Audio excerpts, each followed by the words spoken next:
The call came at 2 a.m., my daughter's voice cracking through the speaker. Mom, I have nowhere to go. He kicked me out. My name is Summer, and in that moment, my world shifted. I'd been dreading this call ever since Iris married Jeremiah 2 years ago. Mother's intuition, they call it. I knew that smug smile of his was hiding something dark. I'm coming to get you. Where are you? I was already pulling on my boots, phone pressed between my ear and shoulder. The Starbucks on 5th. She was trying not to cry. I could hear it in her breathing, that careful control she'd learned from years of dance recitals and public speaking. Stay there, 20 minutes. The streets were empty as I drove, streetlights casting long shadows across the pavement. My hands gripped the steering wheel so tight my knuckles turned white. I found her huddled in a corner of the coffee shop, a single duffel bag at her feet. Her mascara had left dark trails down her cheeks.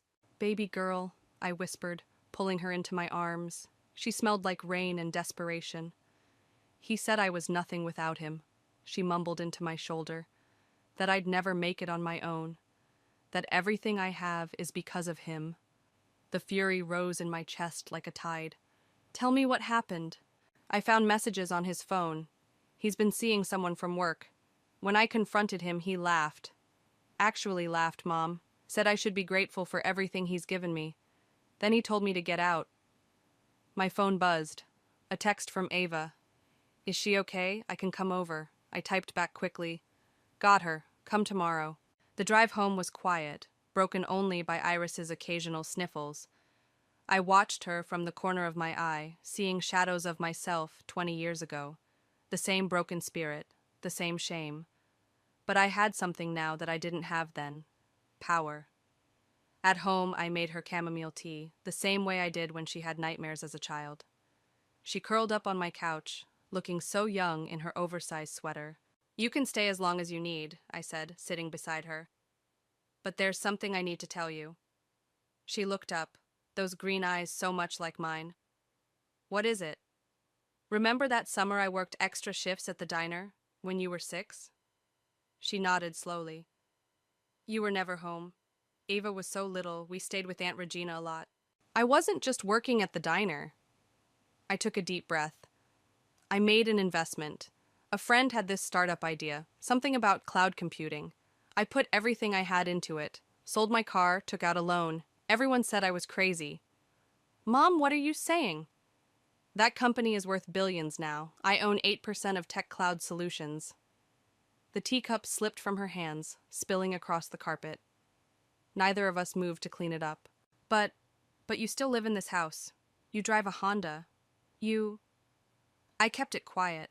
After what happened with your father, I learned that sometimes the best power is the one nobody knows you have. I reached for her hand. And now it's time to use it. I don't understand. My phone buzzed again. Regina. Documents are ready, meeting tomorrow? You're going to understand soon enough, I said, squeezing her hand. Jeremiah thinks he can break you because he controls the money. He thinks that makes him powerful. I smiled, remembering Collins's words from all those years ago. Sometimes the best revenge is becoming exactly what they said you couldn't be. Mom, you're scaring me a little. Don't be scared, baby. Be excited. Tomorrow, we're going to show Jeremiah exactly what you're worth without him. I pulled her close, feeling her tears soaking into my shirt. And trust me, it's going to be a lot more than he ever imagined. She pulled back, wiping her eyes. What are you planning? Let's just say I've been waiting for the right moment to help you spread your wings. I stood up, finally moving to clean up the spilled tea. Get some sleep. Tomorrow, we're meeting Regina and Collins. It's time to remind certain people that karma has perfect aim. As I tucked her into the guest bed later, just like when she was little, I couldn't help but smile. Jeremiah thought he was dealing with a helpless young wife and her middle-class mother. He had no idea what was coming. Sometimes the best stories are the ones where the villain never sees the ending coming until it's too late. Regina's office always reminded me of a movie set, all glass, chrome, and authority. She stood as we entered, her designer suit perfectly pressed despite the early hour. Summer, she smiled, then turned to Iris. Oh, honey. She wrapped my daughter in a hug before leading us to her conference room. Where's Collins? I asked, settling into one of the leather chairs. Running late. Traffic. Regina spread documents across the table. But we can start. Iris, how much do you know about what your mother's planning? Just that she has shares in TechCloud. Iris fidgeted with her sleeve. I still can't believe it. The door burst open and Eva rushed in, her pink hair a beacon of energy. Sorry I'm late. Had to dodge Jeremiah outside my apartment. He's looking for you, Iris. My stomach clenched. What did he want? To talk things through. I told him to shove it. Eva dropped into the chair next to her sister, grabbing her hand. You should have seen him, all dressed up in his stupid designer suit, acting like he's doing Iris a favor by wanting her back. Regina cleared her throat. Let's focus on what matters. Summer, you're sure about this? Absolutely. I nodded toward the papers. I want to transfer half my shares to Iris. Mom, no! Iris straightened. That's your money, your security. Actually, Collins's voice came from the doorway. Your mother's other half is still worth more than most people see in a lifetime.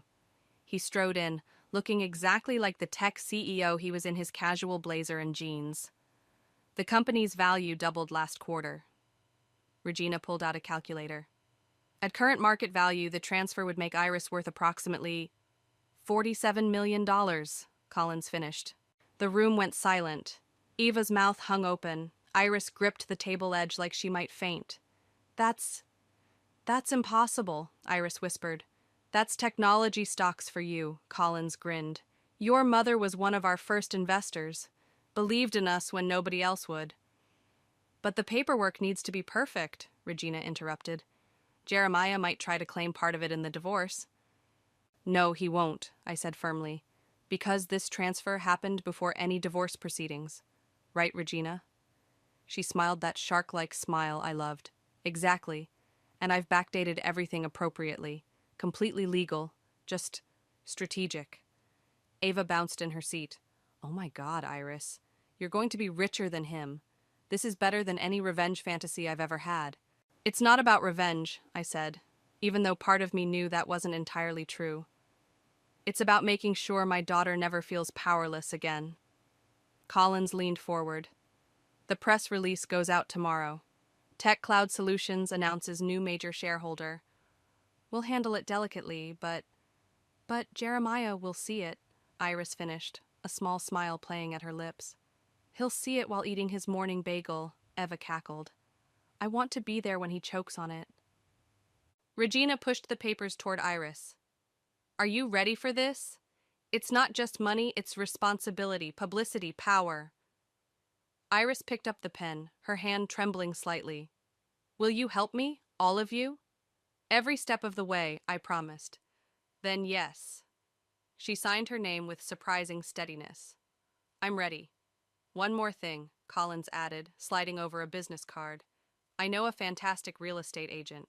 Let's get you a place of your own, something with good security. Eva squealed. Ooh, can I help decorate? Please tell me we're going for modern minimalist just to spite Jeremiah's Victorian obsession. For the first time since that 2 a.m. call, Iris laughed, really laughed.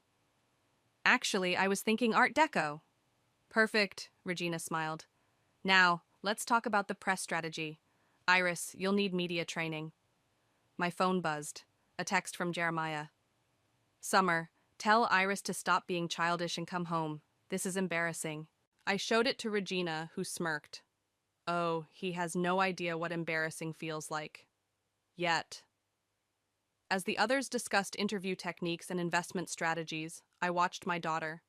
Her spine was straightening, her voice growing stronger with each passing minute. The broken girl from last night was transforming before my eyes. Collins caught my eye and nodded slightly. He understood. He'd seen the same transformation in me 2 decades ago. Sometimes the best way to heal isn't just to survive, but to thrive so spectacularly that the past becomes nothing but a stepping stone. Mom? Iris's voice pulled me back. Thank you. Not just for this, but for showing me what strength really looks like. I squeezed her hand, feeling Eva's arms wrap around us both.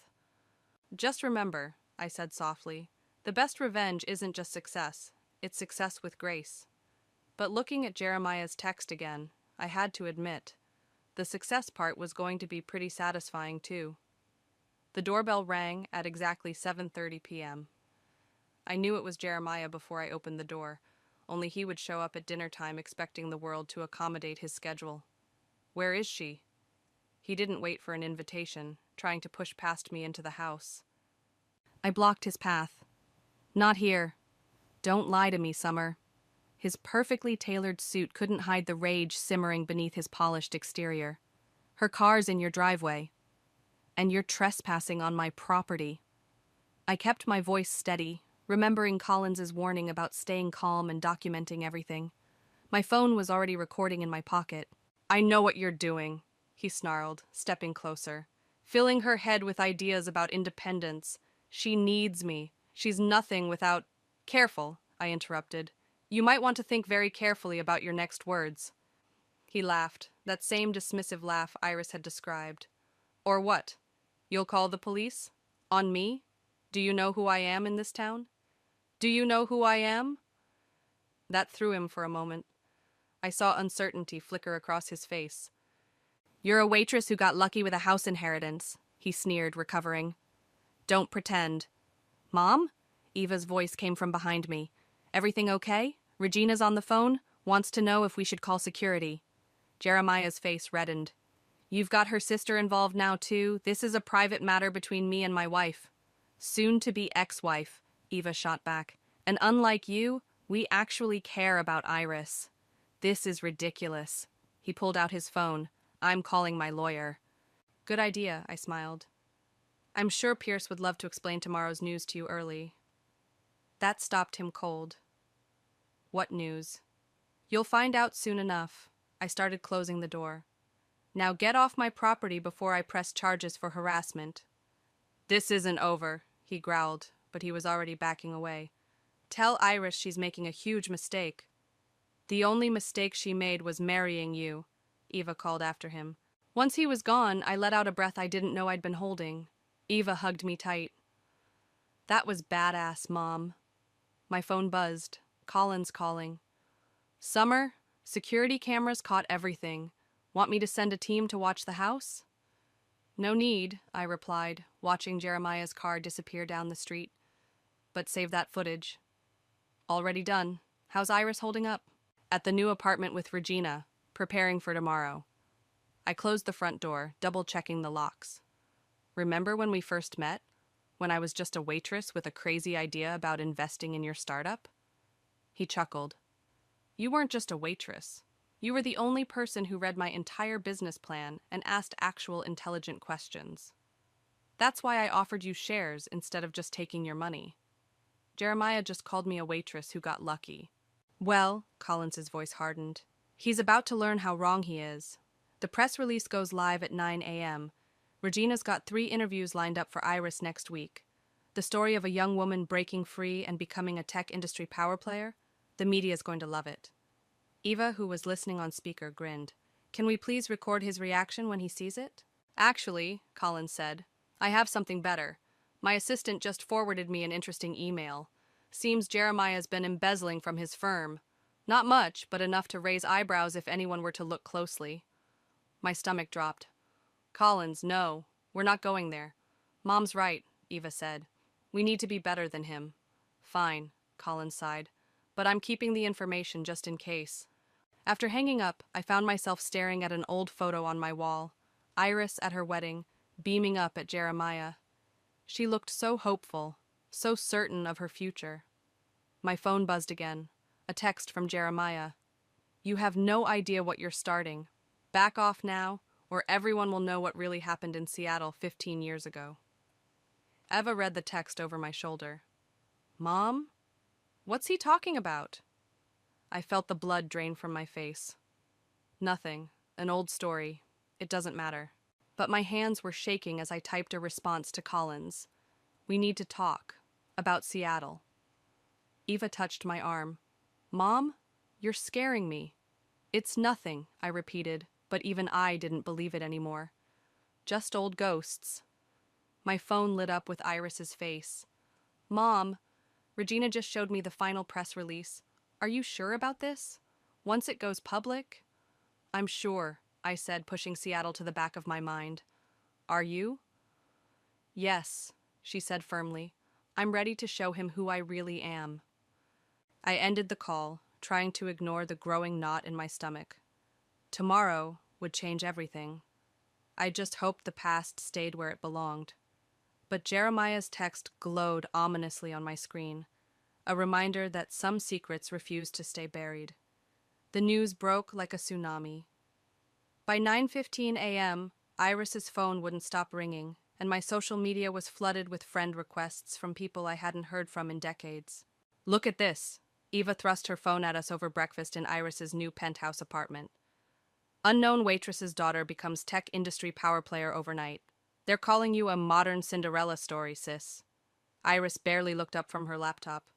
Regina says to ignore the press for now. Focus on the shareholders meeting next week. Smart girl, Collins said, walking in with fresh coffee. But you might want to look at this one.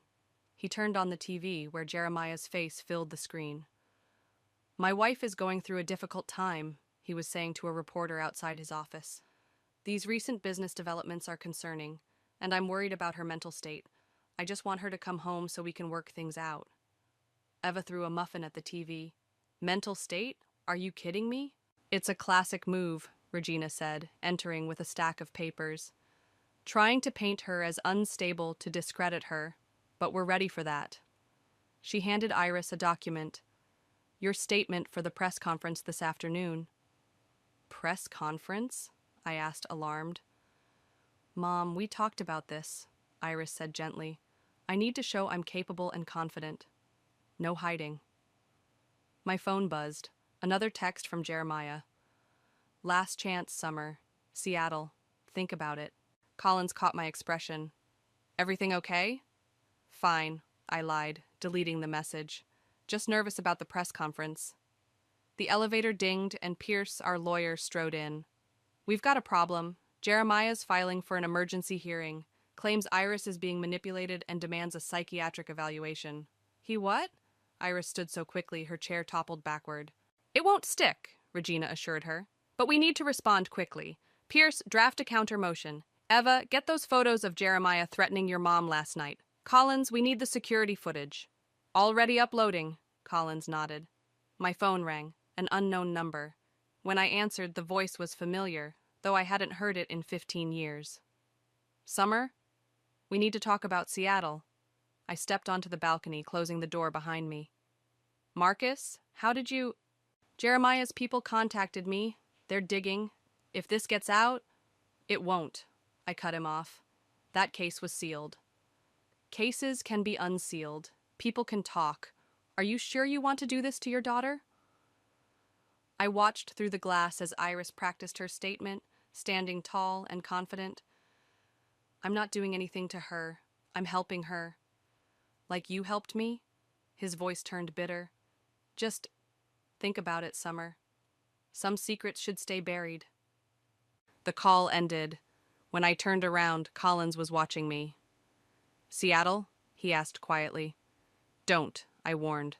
Inside, Iris was addressing an imaginary crowd. Yes, I'm young.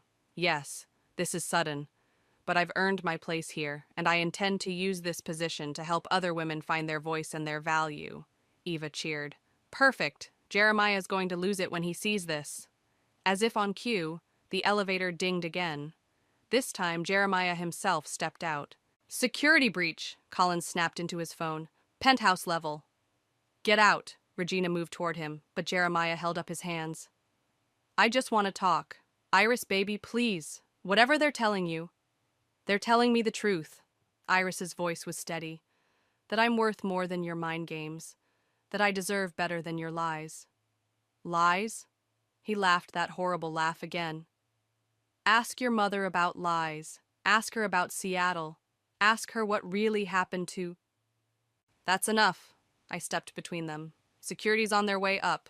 Leave now or leave in handcuffs. He straightened his tie. Fine, but this isn't over.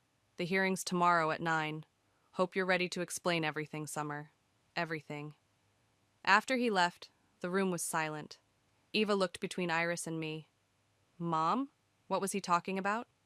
Nothing, I said automatically. But Iris shook her head. No more secrets, Mom. What happened in Seattle? I looked at Collins, who nodded slightly. Tell them. They need to be prepared. Okay, I sighed, sinking into a chair. But first, you need to understand something about your father's death. It wasn't exactly an accident. The room grew very quiet. Through the window, I could see Jeremiah's car pulling away, and I wondered if he knew he'd just started a war he couldn't win.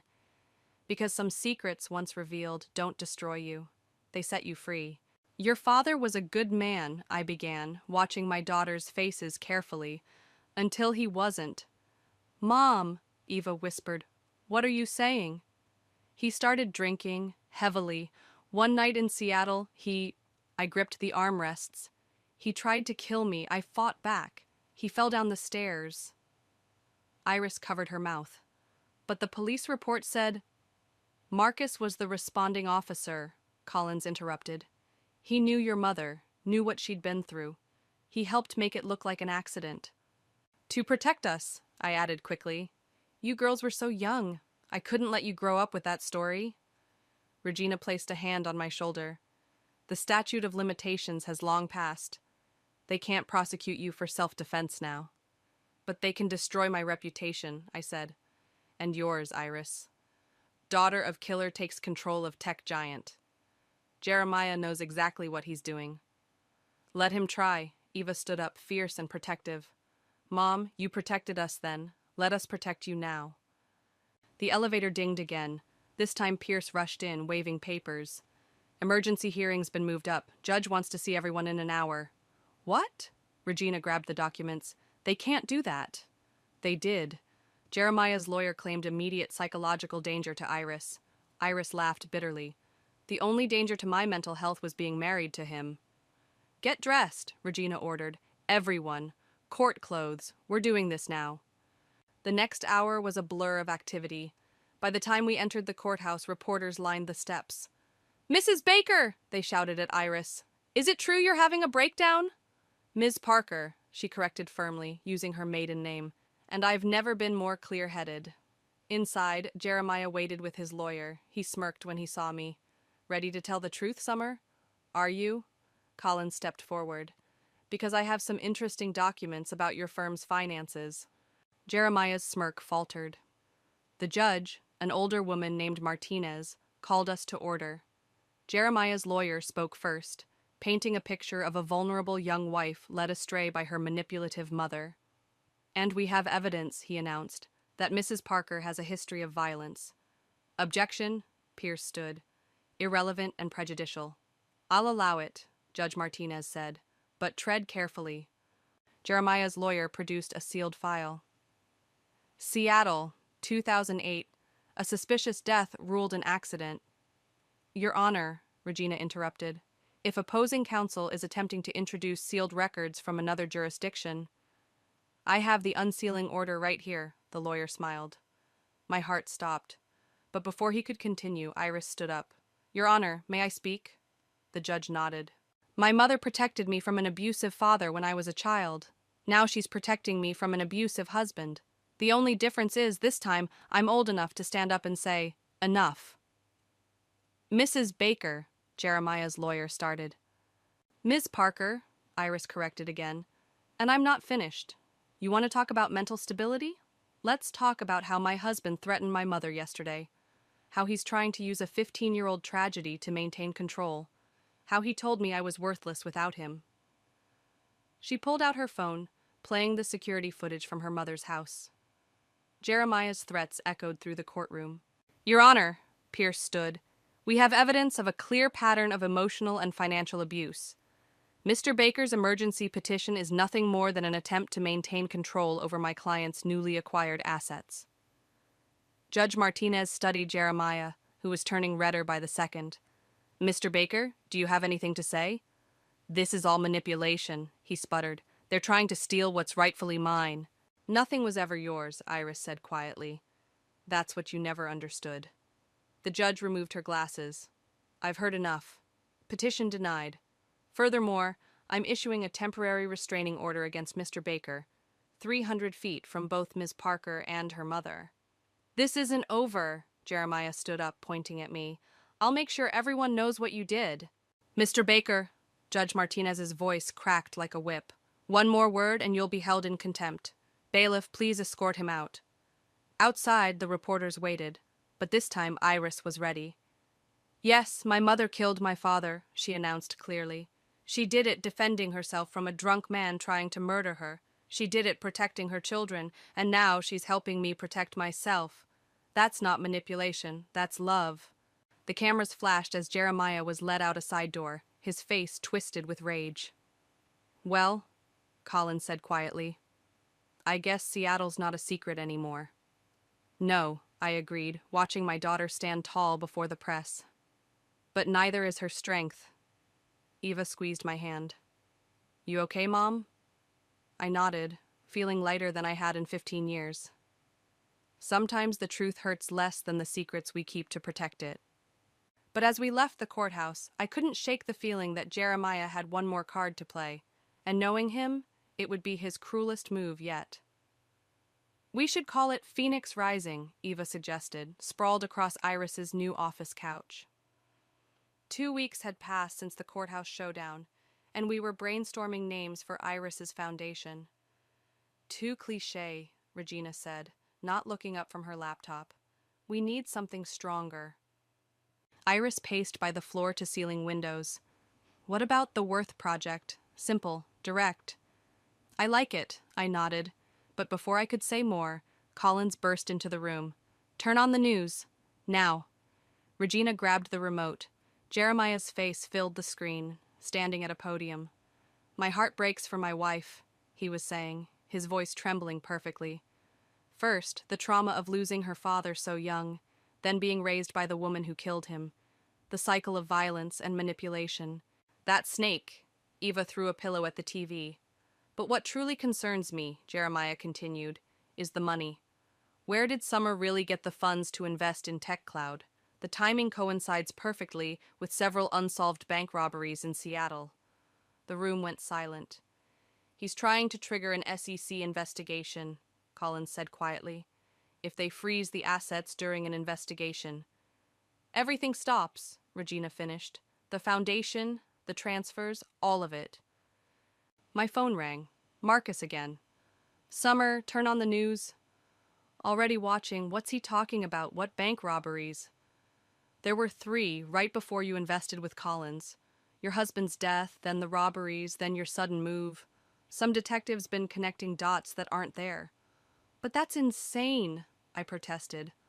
I was working double shifts at the diner. Do you have proof? Records from 15 years ago? I felt the blood drain from my face. The diner burned down 12 years ago. All their records were lost. Exactly, Marcus sighed. Summer, they're reopening the investigation into your husband's death, too. I can't help this time. I hung up as Iris turned to me. Mom, tell me this isn't true. Of course it's not true. Eva jumped up. Jeremiah's making this up. The investment funds came from selling my car, taking out a loan, and every spare penny I had, I said firmly. Collins, you remember. He nodded slowly. I remember the cash. But did you keep any records? It was 15 years ago. I was trying to start over, not document everything. Regina was already on her phone. Pierce, we need to get ahead of this. Draft a statement. Wait, Iris interrupted. She walked to her desk and pressed the intercom. Sarah, call a press conference. 1 hour. Iris, no, I started, but she held up her hand. Mom, you protected me my whole life. Now it's my turn. She turned to Collins. You trust my mother, right? With my life, he said without hesitation. Then prove it. Stand with me at the press conference. Show them that TechCloud's CEO never doubted where the investment came from. The SEC won't care about that, Regina warned. They'll want documentation. Then we'll give them documentation, Eva said suddenly. Mom, remember Mrs. Rodriguez? From the diner? She used to do the books before the fire. She might remember. She moved to Florida years ago, I said. So we'll find her. Social media exists for a reason. My phone buzzed with a text from Jeremiah. Ready to back down yet? Collins read it over my shoulder and smiled grimly. He's getting desperate. making wild accusations instead of calculated moves. Because he knows he's losing control, Iris said. She straightened her jacket and headed for the door. Coming to the press conference? Iris, I called after her, what are you going to say?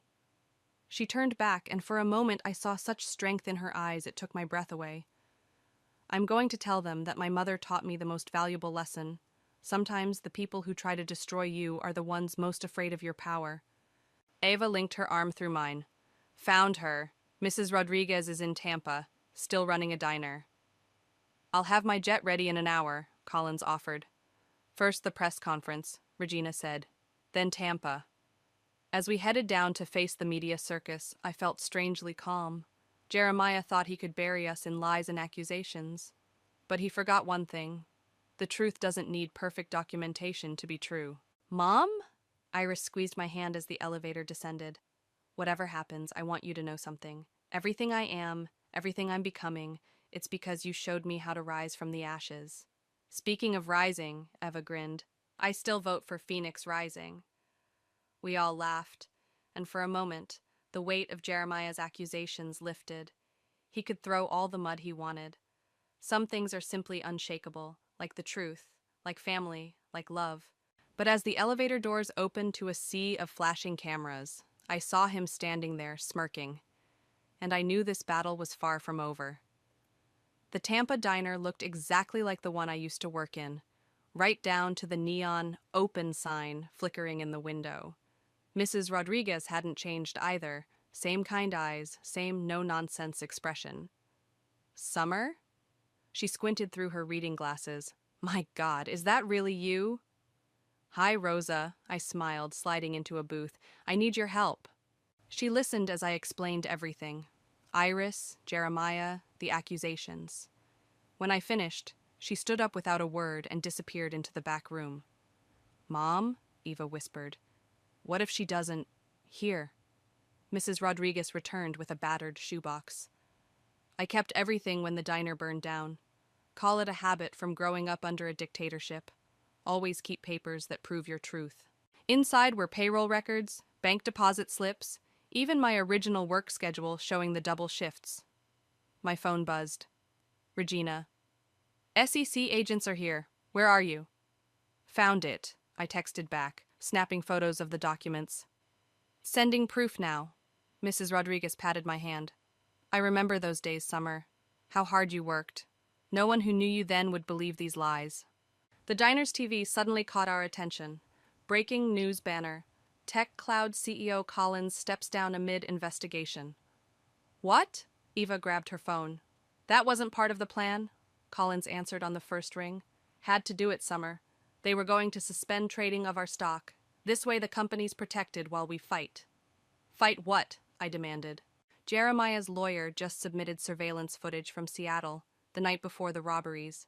Shows you meeting with known criminals. My blood ran cold. That's impossible. Mom? Eva's voice shook. What's he talking about? The support group, I whispered. For domestic abuse survivors. Some of them had records. We met in that coffee shop every week. Mrs. Rodriguez was already pulling out her phone. I was there too, remember?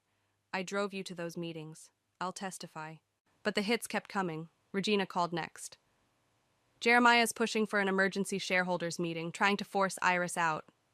He can't do that, Eva protested. She owns the shares. He's claiming they're proceeds of criminal activity, if he can prove that. My phone lit up with another call. Iris this time. Mom, come back now, please. He's here at the office with the FBI. We raced to the airport, Collins's private jet waiting. During the flight, the news kept getting worse. TechCloud's stock was plummeting. Jeremiah had somehow gotten Marcus to change his story, claiming he'd helped cover up more than just my husband's death. This doesn't make sense, Eva said, scrolling through news articles. How is Jeremiah doing all this? Because he's not working alone, Collins replied grimly. Someone with serious power is helping him. Someone who doesn't want Iris to have control of TechCloud. The pieces suddenly clicked. The merger, I gasped. The one you blocked last month. Who was trying to buy the company? Collins's face darkened. Global Tech Partners, run by Jeremiah's father, Eva finished. Oh my God. We landed to chaos. Reporters swarmed the airport, shouting questions. Police cars surrounded TechCloud's building. And there, on the steps, stood Jeremiah with his father, a silver-haired man in an expensive suit who radiated power. "Mrs. Parker," an FBI agent approached as we got out of the car. "We need you to come with us." "No." Iris's voice rang out across the plaza. She strode toward us, Regina at her side. "You want to question my mother? Do it here, in public. Let everyone see what's really happening." "Iris," Jeremiah called out, "don't make this worse. Just sign the shares over and all this goes away." "Like hell it does," Eva snapped. Mrs. Rodriguez stepped forward, her shoebox clutched tight. "I have proof of Summer's income. Every penny she invested came from honest work. And I have proof of what really happened in Seattle," a new voice called out. We turned to see Marcus pushing through the crowd, holding a file. "The real file, not the doctored one you paid me to create." Jeremiah's father moved forward, menacing. "Think carefully about what you're doing, officer." "Oh, I have," Marcus replied. 15 years of thinking about it. And I'm done being afraid of men like you." The FBI agent took the file, reading quickly. His expression changed. "Sir," he said into his radio, "we need to redirect this investigation." "No!" Jeremiah lunged forward, but security held him back. "You can't do this. I had it all planned. The evidence, the timing, the confession?" Ava held up her phone, recording. "Thanks for that, by the way." The plaza erupted in chaos. Reporters surged forward as Jeremiah's father was led to a police car, his son shouting accusations behind him. But through it all, Iris stood tall, her hand finding mine. "Ready to finish this?" she asked. I squeezed her hand, feeling stronger than ever. Together. Because sometimes karma needs a little help, and sometimes justice wears a pantsuit and carries a shoebox full of truth. "The Worth Foundation proudly announces its first grant recipients," Iris read from the podium, her voice strong and clear. The auditorium was packed with journalists, business leaders, and most importantly, women ready to rebuild their lives. I sat in the front row between Eva and Mrs. Rodriguez, who'd moved back to help run the foundation. Behind us, Collins and Regina exchanged proud smiles. "Each of these 10 women has a story," Iris continued, "of being told they weren't enough, of being controlled, diminished, erased. Today, they begin writing new stories." My phone buzzed with a news alert. "Former tech CEO pleads guilty in corporate conspiracy case." Jeremiah's father's face filled the screen, followed by a smaller photo of Jeremiah being led into court. Ava peeked at my phone and whispered, "Karma's got amazing timing." "Our first recipient," Iris announced, "is opening a chain of diners that will employ and train survivors of domestic violence." The idea came from my mother's story, how a simple diner job became the foundation of a new life. Mrs. Rodriguez squeezed my hand as the young woman walked onto stage, beaming. "Our second recipient is launching a financial literacy program for women leaving abusive relationships. Because knowledge isn't just power, it's freedom." One by one, the women took the stage, each story different, each dream unique, but all sharing that same fire I'd seen grow in Iris's eyes. "And finally," Iris smiled, "I'd like to announce that TechCloud will be matching every grant, dollar for dollar. Because when women support women, mountains move." The applause was deafening. As people began mingling afterward, Collins approached with a tablet. "Stock's up 40% since the announcement," he grinned. "Turns out ethical leadership is good for business. Who knew?" "Speaking of business," Regina joined us, "the divorce is final. Jeremiah didn't contest it. Smart move, considering he's facing his own legal troubles." "Mom!" Eva called from across the room. "Come meet Sarah! She's opening the diners!" The young woman had my old determination in her eyes. "Mrs. Rodriguez is helping me design the training program," she said. "We're calling it the Phoenix Project." "Finally," Ava laughed. "My name suggestion wins."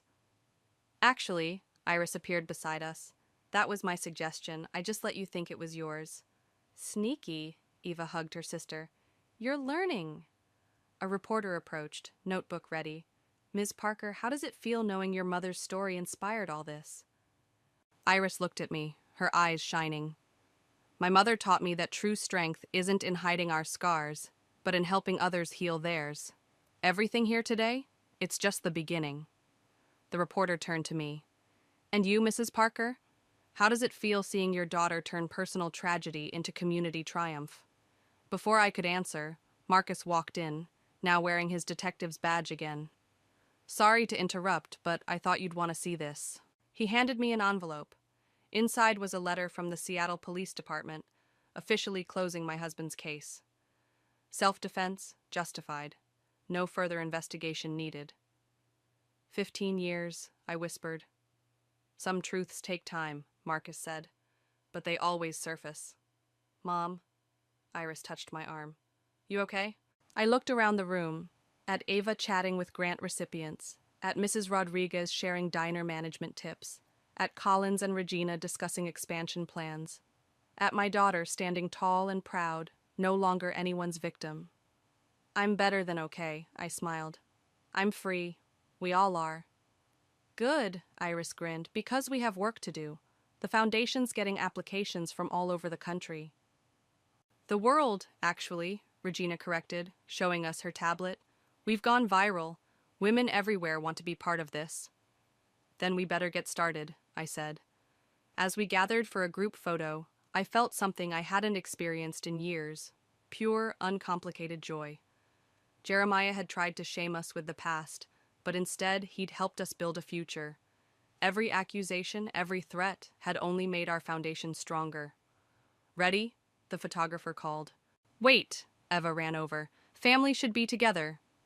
She pulled me and Iris close, Mrs. Rodriguez joining us. Collins and Regina squeezed in too, because family isn't always about blood. Perfect, the photographer said. Everyone say, Phoenix. We laughed, and in that moment, I knew we'd done more than just survive. We'd shown every woman watching that your worst day doesn't have to define you. That sometimes the people who try to break you end up giving you the pieces to build something beautiful. The camera flashed, capturing not just smiles, but triumph. Because revenge isn't always about destroying your enemies. Sometimes it's about building something so magnificent that they become irrelevant. And that's the sweetest victory of all.